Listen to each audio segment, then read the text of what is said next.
So we have finally ended up here, the final season of the Zodiac. Not my final video about the Zodiac though, because I started in Libra, so we are almost halfway through, I believe.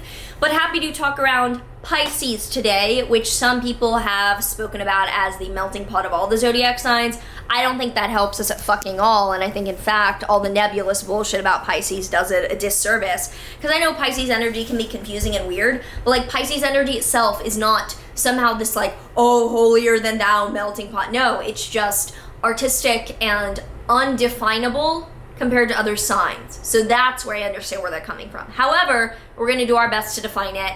I'm gonna try to harness my Jupiter in Pisces, which is my only water placement, only water planet, and see if that comes through a little bit, even though I'm the least Pisces person ever because it's not indicative of my personality.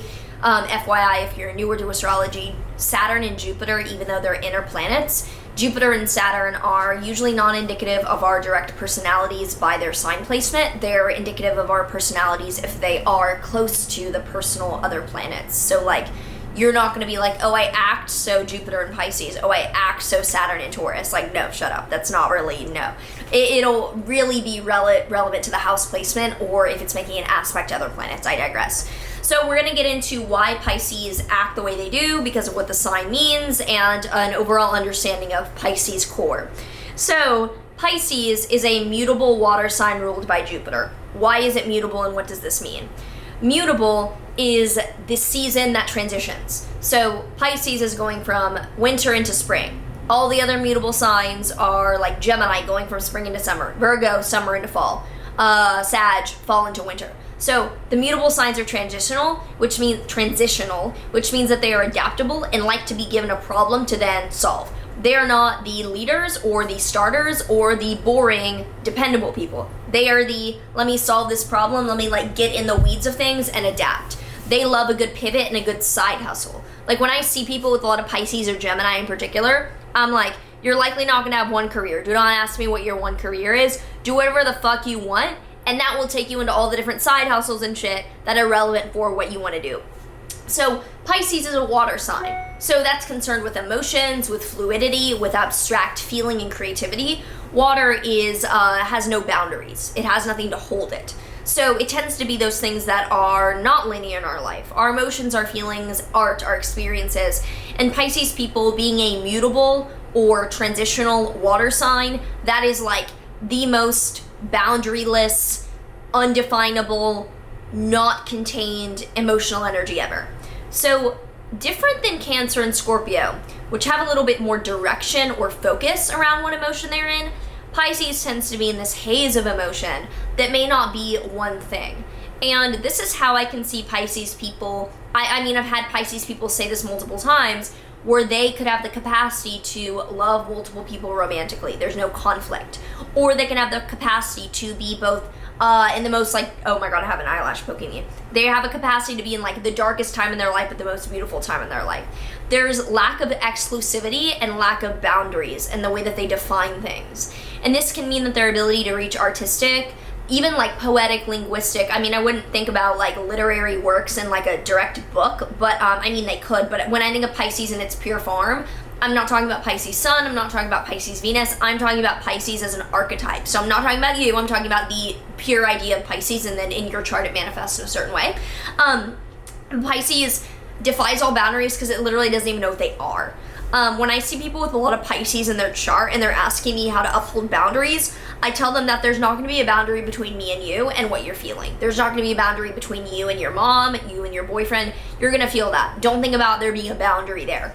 Think about the boundary of what you're willing to tolerate and then exiting the situation when it defies that. So if you're in a room and you suddenly get anxious, uncomfortable, you're feeling that like negativity of complaining coming on, leave the room. Don't think about like, oh, I need to like somehow put up walls. It's not gonna fucking work. You don't work that way. You don't work the way I do where you can just like mute, shut down, enter, like, no.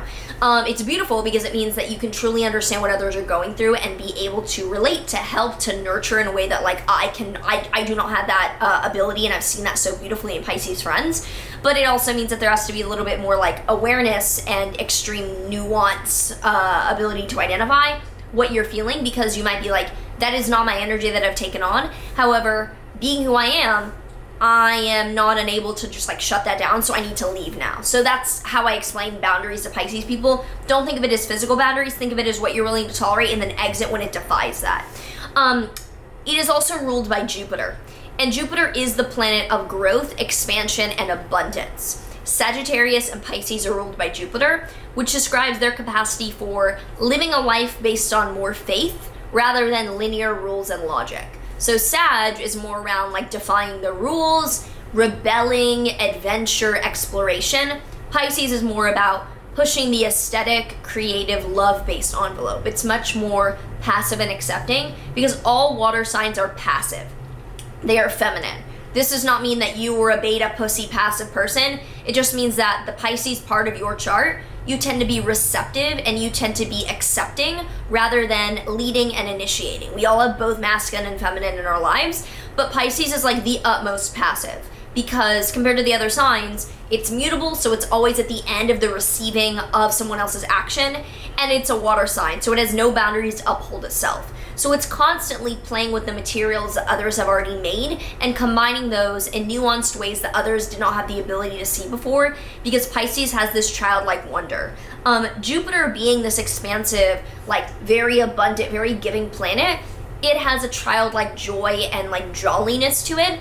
And with Sag, that's more like Santa of like just overwhelming joy. With Pisces, I think of it more in a religious or spiritual leader way of just this oneness that is beautiful to see but is not necessarily a smile on their face. So Pisces being with that can, I don't want to say even can easier, but just I would venture to say, and you could argue with me around this, that Pisces in and of themselves have an easier time accessing behind the veil spiritual states of the next realm of things, channeling. I would say that there are other spiritual gifts for people like me that are heavy earth signs that are not usually heavy channeling, heavy being possessed even in a positive way by like another entity. I would say that Pisces is going to be more open to and therefore attracting of being in other states. Obviously the cliche is that they can be into drugs. I think more psychedelics. I think that Aquarius and Pisces naturally tend more towards openness to psychedelics. But also with Pisces, you can see more, I don't want to even say addiction, but more escapist tendencies, because it's like, let me dissolve all the boundaries even more. And I find that, like, it's not as if that's bad, but with Pisces, more the lesson is grounding. So, like, for me, I know that drugs scare the shit out of me. Like, no matter how much I try to be the cool person in my life at certain points, you cannot get me to enjoy anything. Like, dead ass, like, weed and alcohol. I mean, I learned at, like, 16, 17. I was like, that's not for me. But, like, everything else, not everything else, but, like, I am not the cool Pisces, because I have Pisces friends, and they'll just be like, oh, yeah, like, this, I'm just so in tune with my body and the medicine and this, and I'm like, it's so fucking scary to lose control for me. So, but we're learning. I'll update you in May when I go on an ayahuasca trip. Like dead ass. This will be interesting. It's not my retreat, but it's a different retreat. So that'll be interesting. Pisces tends to be more willing to go there because they're already there. They're already like, well, I go into these deep states, I access the realm, I do this, that, whatever. But I'm fine. So Pisces tends to be amazing at being, and I'll say this, they tend to be amazing shamans of various kinds because they are definitely purveyors between experiences of like, they can meet me where I am if I am freaking out over like someone not texting me back or being late, and they can also lead me into like, I don't know, fucking like, if I'm doing like ayahuasca, I'm gonna find the Pisces in the room, hypothetically, and be like, guide me. Like, let's hope that my shaman's a water sign. Just kidding, I don't care. I trust whoever, you know. I say things that are like jokes, but I say them really dry because I just have vocal fry and like I don't care to inflect my voice and people think I'm like serious or shit like that. So I don't really care who my shaman is. Like realistically, just give me someone who's like fine. But Pisces tends to be amazing at defining the boundaries. Arts, David Bowie had a significant amount of Pisces in his chart. I could be wrong about that, but that's who I think of often. There are many people with Pisces placements who Justin Bieber has heavy Pisces. Definitely this like beauty that is, I even want to say like Libra and Pisces tend to be very androgynous, with Libra being definitely a masculine sign but having a beauty to it, and Pisces definitely being a feminine sign but not having like the strong perfectionism or obsessive qualities of like some hyper femininity. Where I'd say both Pisces and Libra tend to just defy so many boundaries that they can lean towards androgyny, and there's this just like removal of box and removal of boundary. Now that the downside can be not waking up on time, not showing up to be a real adult. As I like to make fun of Pisces for being like, hi, you're 55, like it's time to actually like be an adult.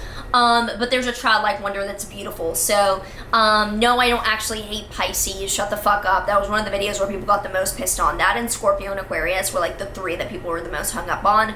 But it's definitely the sign that Sag, Gemini, and Pisces, I can say I do not relate to those behaviors. So it's like beautiful and also it's beautiful and alarming to me to notice those behaviors. Not alarming in like a this way, but alarming in like a, interesting. Just because Pisces behavior, and I fucking love my Pisces friends. Like, honestly, one of my best friends, so many of my best friends are heavy Pisces. Like, literally someone who's like incredibly important in my life right now, not romantic, is a Pisces rising. And she is such a good judge of character, and I literally run everything I do through her generally, and she will be like, you're getting scammed. Don't do it if there's resistance. So there's a beauty to that, and I respect that. I'm about to go hang out with someone who's actually a Pisces moon, but she's not like very Piscean, you could say. Like, it's a Pisces moon conjunct Mars, so she's a little bit like fiery. Anyway, we're gonna do a fit check. This is an OG Maren outfit that I've worn a lot, but have not worn in probably like 6 months. When I wear it, I tend to have really core memories, so I'm kind of careful with like, I only want to wear it in certain contexts. This dress is from Dolls Kill. This is like the Horoscopes Aries collection from literally 4 years ago, I think. It's just such a cute, well-fitting dress. I don't need to take the waist in, but it's like loose-ish. I'm wearing it with fishnets that are ripped, because what fishnets stay perfect? Like, they're gonna get fucking ripped. And I have a Parts of 4 necklace on, my Gucci shoes, and then this is like my favorite jacket ever. It's also Dolls Kill. I got this summer, and I literally haven't taken it off since. I've said literally a lot in this video. Sorry, I moved to California.